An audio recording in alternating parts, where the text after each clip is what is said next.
Halo Bung Rocky, ketemu di akhir pekan hari Sabtu ya. Itu outfit Anda atau apa ya, wardrobe-nya kalau di televisi gitu, apa yang Anda pakai, mereknya apa itu mereknya? Ini saya nggak tahu mereknya, cuman dia harganya nih saya beli terakhir ini kira-kira 18 juta nih. Branded itu ya, branded ya. Kalau nggak ada merek justru dia mahal tuh. Oh, Kan sekarang orang mereknya minta Rocky Group, mereknya. akal sehat gitu biasanya orang mereknya gitu ya. Oh iya, itu ditambah-tambahin tuh. Cuman kan yang kita sebut kan ada yang kita sebut sebagai clothes, baju. Baju itu fungsinya fungsi fisika aja, buat nahan panas, itu disebut clothes.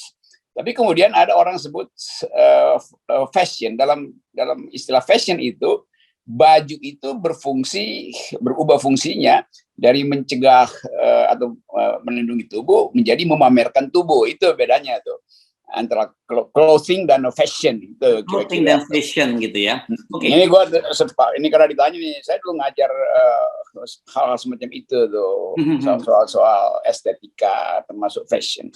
Itu filsafat gitu. Apa? Babnya itu, bab filsafat apa ini? Itu filsafat estetik. Oh, filsafat estetik. Oke. Ya. Ini lagi rame sekarang ini di media sosial, tapi rame sekali. Tapi justru sekarang sudah mulai muncul juga di media mainstream ya, media apa ya sekarang ini media konvensional lah kita sebut. Yang disoroti ini sebenarnya sekarang Direktur Tindak Pidana Umum Mabes Polri, Brigjen Andi Rian Jayadi, itu yang dalam beberapa kali tampil memang catchy sih kalau kita lihat fotonya ya. Nah, ini dia pakai baju warna hitam garis-garis. Ini beda sekali kan dengan yang lain yang berseragam gitu. Terus sekali waktu dia pakai baju kemeja putih, sebenarnya mirip Pak Jokowi gitu. Tapi ternyata ada garis hitamnya kecil gitu. Saya sih nggak perhatian ya. Tapi rupanya netizen ini luar biasa memperhatikan. Itu produk dari Burberry. Itu sebuah produk brand ternama lah gitu. Dan memang saya baca perdebatannya apa nih, sampai ini mirror bukan, apa ya mirror nih, rupanya mirror ini KW lah kalau kita sebut. Saya juga baru tahu tuh ada mirror. Mirror namanya. Ya itu. Ya dulu misalnya terkenal DKNY, Dona Karang New York. Tapi sebetulnya Dona Karang itu dia dulu produksi 2 layer yang memang mahal dan layer yang rada murah tuh. DKNY itu bagian murahnya sebetulnya. Tapi kan orang Indonesia nggak ngerti itu apa tuh. Kalau bilang Dona Karang itu, itu produk mahal. Mungkin dibikin cuman ya 30 pieces, 5 ditaruh di Milan, 2 ditaruh di Tokyo, sisanya ditaruh di Prancis. Itu yang disebut haute couture, high fashion itu. Nah, ada bagian yang bisa dibeli di Tanah Abang, DKNY yang udah dibuat di Bandung itu kan. Dan orang bisa bikin sendiri itu. Jadi itu yang disebut sebagai conspicuous consumption sebetulnya. Ya mau mencitrakan diri dengan mengkonsumsi sesuatu. Nah, saya kira netizen memang agak iri itu karena mereka cuma bisa lihat brandnya itu tuh. Tapi kalau kita pelajari misalnya kayak Burberry ini, kan itu persaingan di dalam fashion Eropa mungkin 200 tahun lalu tuh, dan berupaya untuk mempertahankan brand itu dan memang berhasil. Yang biasanya dulu kan semua brand itu industri rumahan, tapi karena diasuh dengan baik, lalu Burberry itu jadi jadi konsumsi. Kan biasanya yang merek ini tertampil atau terkenal karena dipakai oleh bintang film, mungkin tahun-tahun 50-an itu. Sama seperti dulu saya pernah cerita soal tas mewah itu tuh, apa namanya tuh? Hermes yang dulu dipakai oleh Grace Kelly justru untuk nutupi kandungan dia tuh, terfoto oleh paparazzi tahun 50-an. Nah, sekarang semua orang ingin beli Hermes itu, padahal Hermes dulu justru dipakai untuk merahasiakan kepribadian tuh. Kan itu disebut dulu Grace Kelly bag, tas Grace Kelly. Sekarang orang nggak tahu sejarahnya tuh. Ya, Grace Kelly yang ketika menikah dengan pangeran dari Monaco ya. Ya, itu yang kan dianggap Grace Kelly perempuan paling cantik dua abad ini kan.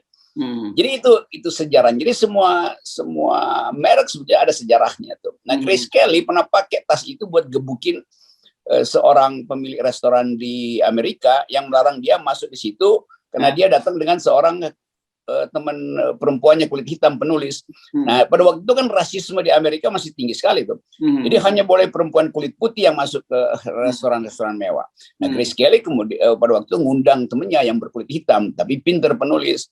Lalu Grace Kelly gaplok si pemilik itu kan dengan tas itu terkenal begitu. Nah, di kita sekarang itu tas Hermes itu ya jadi barang mewah yang dipamer-pamerkan, padahal tas itu di dalamnya ada peristiwa hak asasi manusia tuh. Nah, itu jadi karena ditanya saya ingat-ingat lagi sih. Saya cerita yang lainnya. Sekarang ada orang selalu pakai Hugo Boss itu, Hugo Boss kan tuh. Kalau pria pakai jas Hugo Boss. Padahal Hugo Boss itu sebetulnya itu pakaian militer Jerman. Jadi Hugo Boss ini temannya Hitler. Disewa oleh Hitler untuk bikin pakaian tentara Jerman, tentara Nazi itu. Dan memang bagus betul kan. Jadi kita tahu bahwa Hugo Boss itu mengakumulasi kapitalnya justru dengan memperkerjakan tawanan perang. Jadi mereka yang pakai Hugo Boss sebetulnya itu melanggar hak asasi.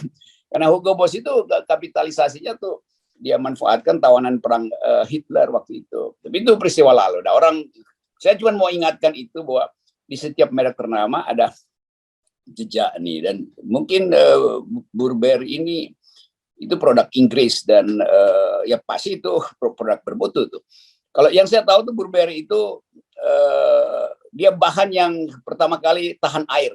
Karena saya suka naik gunung, saya tahu tuh bahan Burberry itu bahan pertama yang waterproof. Tapi dulu dipakai oleh tentara untuk perang itu Burberry itu. Ya bagus juga lah, karena siapa tadi polisi itu juga mungkin ingin berhujan-hujanan sehingga beli Burberry. Oke, sebelum masuk ke situ kita terusin dulu. Sama dengan kayak Levi's ya gitu, merek yang jeans. Ya, tadi kan itu tuh kalau nggak salah pekerja tambang gitu dipakai ya, dan betul. Tapi sekarang udah jadi fashion juga gitu. Ya itu dulu kalau orang pakai Levi's artinya orang kampung, artinya pekerja kasar. Tapi sekarang kan CEO harus pakai Levi's. Jadi perubahan citra itu sesuatu yang tadinya disebut Levi's, blue jean itu menandakan itu pekerja kasar tuh, bukan white collar itu. Jadi ini jeans yang bisa dicuci berkali-kali dan bisa dipakai tanpa dicuci berkali-kali.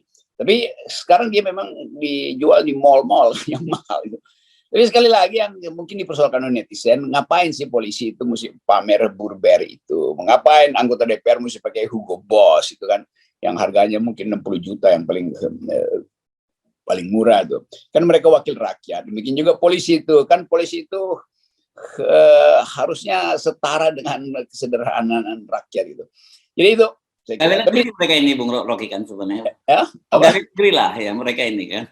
Iya itu agak aneh kan orang pakai baju mahal itu, dan itu pamer begituan yang ya buat orang Indonesia akhirnya dicari-cari. Walaupun ada juga orang yang iri sebetulnya kan orang iri pasti nyari kan. Tapi ya rasa iri itu memang terhadap pejabat-pejabat yang dianggap kok berlebihan, ya nggak mungkin tuh. Nggak ada orang yang iri kalau ada CEO naik private jet dan memang dia punya aktivitas kapital yang besar, ya biasa aja tuh. Justru bagi pejabat-pejabat yang di bawah itu yang berupaya untuk naik kelas, jadi agak aneh kan. Jadi social climber sebetulnya tuh, dan polisi kan nggak perlu jadi social climber. Ya ini kan ini kalau saya baca itu misalnya harga bajunya ini yang garis-garis hitam ini katanya 12 juta. Oke, 13 juta itu udah diskon. Kalau di diskon sekarang 12-an juta. Itu tetap saja lah saya kira jauh dari profil seorang, sekalipun jenderal menurut saya juga tetap tidak dari sisi kemampuan dia, mungkin dia bisa setahun sekali dia beli boleh lah. Tapi kalau ganti-ganti fashionnya banyak rupanya, kelihatan banyak. Iya, kelihatan banyak. Wah, itu. Ya hal-hal semacam ini bagi rakyat Indonesia yang pernah mengalami kolonialisasi itu kelihatannya berlebihan ya. Tentu kita nggak akan larang hak orang itu, tetapi kemasuk akalannya yang dipersoalkan. Masuk akal nggak itu? Tentu mungkin yang masuk akal kalau badannya bagus, dipoles secara fashion, lalu nenteng branded atau jam tangan yang mewah segala macam. Ini jam tangan saya juga agak mahal nih. Tapi karena saya pakai naik gunung, maka memang fungsinya begitu tuh. Garmin. Anda pamer sama siapa kalau di gunung gitu jam itu? Ini nggak bakal dipamer karena semua orang gunung yang tahu ini untuk mengukur tekanan darah, untuk mengukur suhu. Kalau dipamer-pamer, monyet nggak ngerti bahwa ini jam. Ini soal fungsinya aja tuh, karena kita mesti lihat tekanan darah berapa, tekanan udara, barometer, ketinggian berapa, itu fungsi. Jadi kalau pilot misalnya pakai jam mewah itu, memang dia butuhkan itu, bukan karena pilotnya mau sok-sok, memang diperlukan peralatan atau bahkan baju-baju yang kalau militer juga lagi di operasi kan dia mesti pakai jam yang ya pasti mahal jamnya, peril segala macam. Tapi memang itu dibutuhkan dalam keadaan fungsinya tuh. Tapi kalau sekedar konferensi pers, ya apa fungsinya tuh? Selain kenikmatan personal. Ya bagus juga kalau ada orang yang mau menikmati itu. Sekali lagi itu hak mereka, hak para polisi. Tetapi kemasuk akalan itu yang dipersoalkan netizen. Saya kira fair juga tuh. Netizen mempersoalkan. Nanti polisi bisa jawab. Ya mungkin Pak polisi bilang, ini hadiah nih. Ya ini istri saya punya bisnis. Nah, itu urusan mereka lah. Urusan kita adalah kemasuk akalan dari penampilan ini. Oke, memang agak rame sih gitu. Sebelumnya misalnya Putri Chandrawati pun ketika misalnya dia sedang menjalani rekonstruksi juga netizen tahu nih harga tasnya apa. Disebutkan tasnya Gucci, walaupun Gucci lama kata dia. Oh itu tapi harganya juga masih puluhan juta. Meskipun ada masih murah ya, kalau 30 juta itu masih murah, ada yang nyebut begitu. Kemudian waktu rekonstruksi di rumahnya juga disorot, ada satu lemari khusus tas-tas branded gitu yang mereknya termasuk yang tadi Hermes. Kalau saya nggak tahu nyebutnya Hermes atau Hermes atau apa, kalau kemarin Hermes. Ada yang nyebut Herpes waktu kemarin anggota Komisi 3. Dan itu yang jadi bercandaan rame karena dia menyebutnya tas Herpes gitu. Saya nggak tahu. Hermes itu dewi Yunani, dewi kebijaksanaan sekaligus dewi perdagangan, itu namanya Hermes itu banyak. Jadi sebenarnya filosofinya selain dagang dia juga punya filosofi kebijaksanaan gitu. Iya, itu kecerdasan dan biasanya orang yang berdagang pasti cerdas.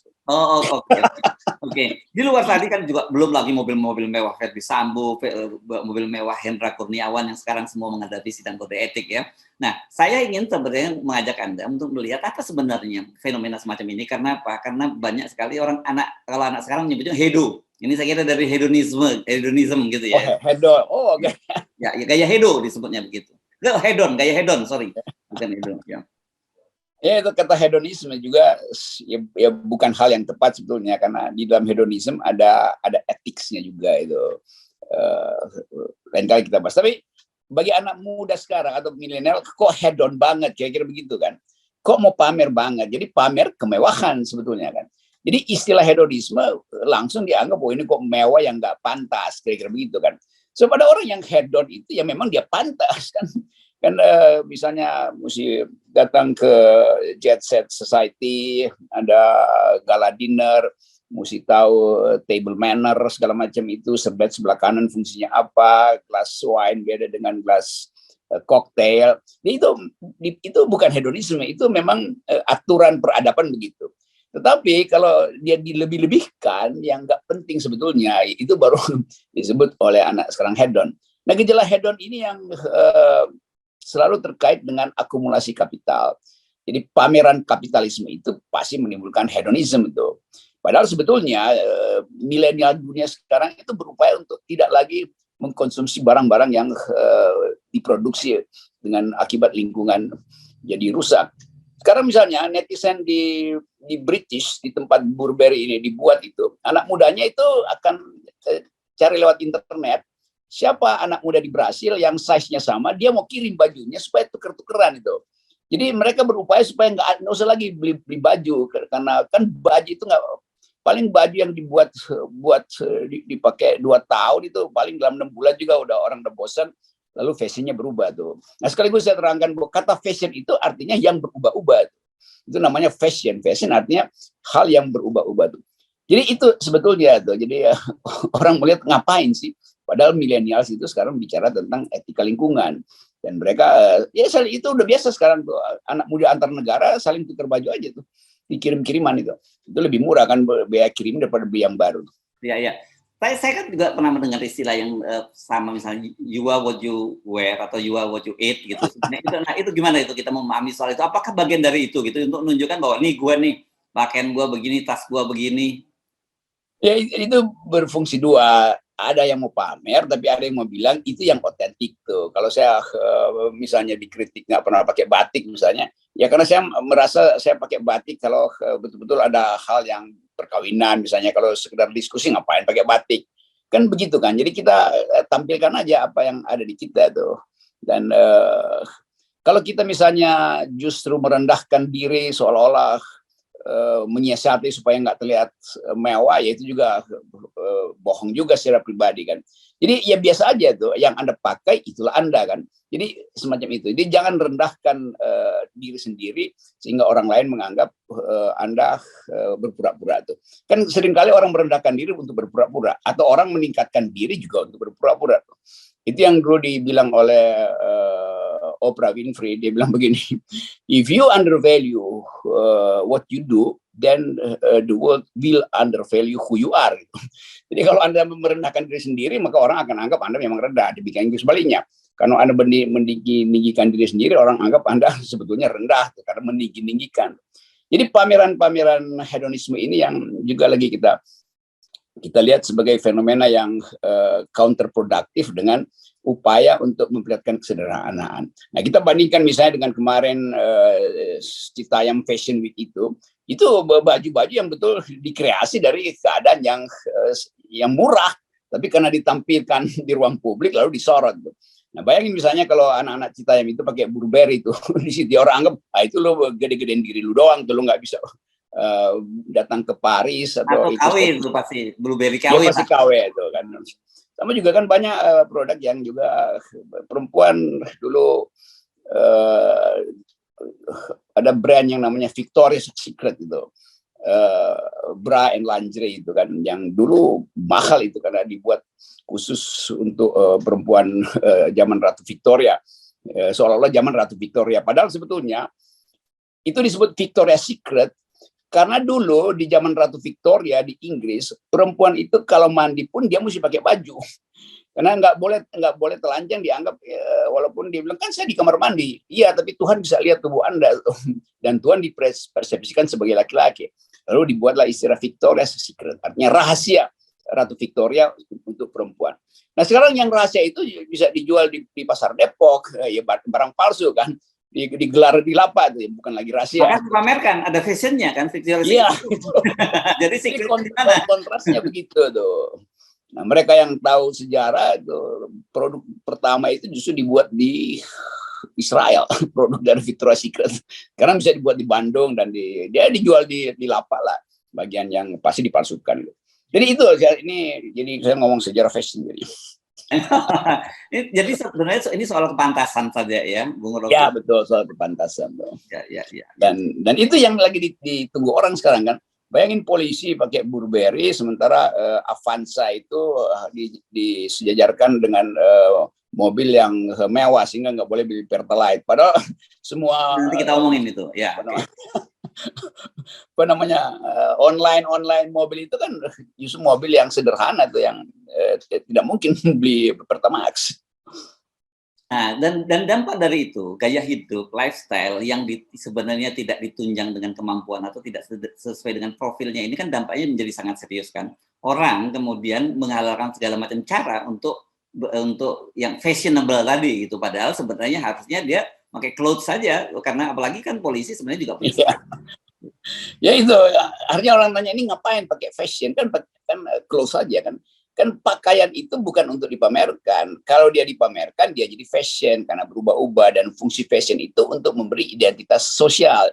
Jadi kalau saya pakai barang itu saya mau beritahu identitas saya ini loh, dan orang akan dia dari kelas yang sana tuh. Tapi kalau dia pakai baju dalam pengertian fungsi fisiknya aja, itu orang anggap oke, itu memang fit and proper dengan tugas dia. Polisi fit and proper dengan tugas dia kalau dia pakai baju sederhana, kan dia akan menghadapi rakyat yang sederhana, kan sama aja tuh.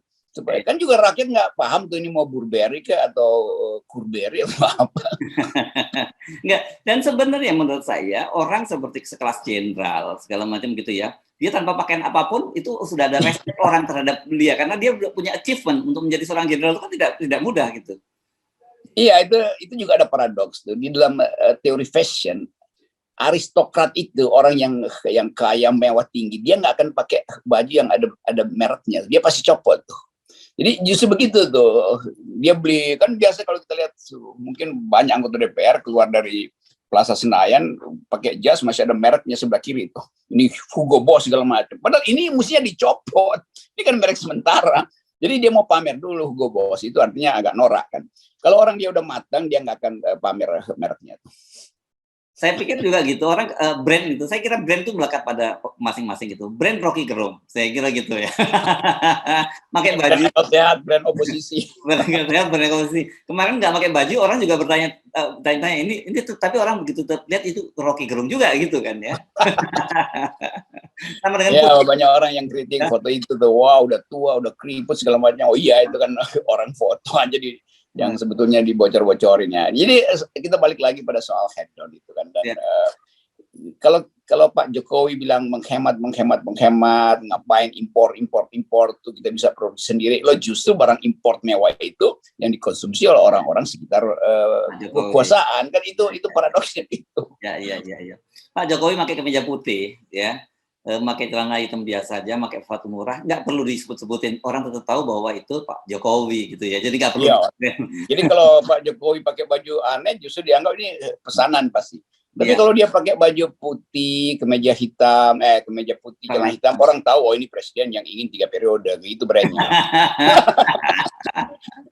Oke, baik Bung Rocky. Jadi bebaskan dirimu dari brand-brand itu ya, karena seolah-olah terpenjara oleh brand gitu, dan kita baru percaya diri kalau kita kemudian tampil di publik menggunakan brand. Padahal harusnya yang kita percaya diri adalah tampilkan otakmu, bukan akal sehat. Maksudnya begitu tuh. Itu kalau founding person kita tahu ini ngapain pamer-pamer brand kan.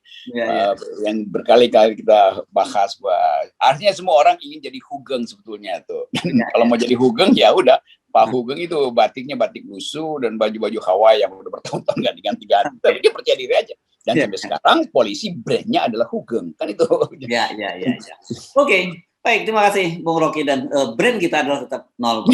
Ini dia, brandnya 0%. Oke, thank you.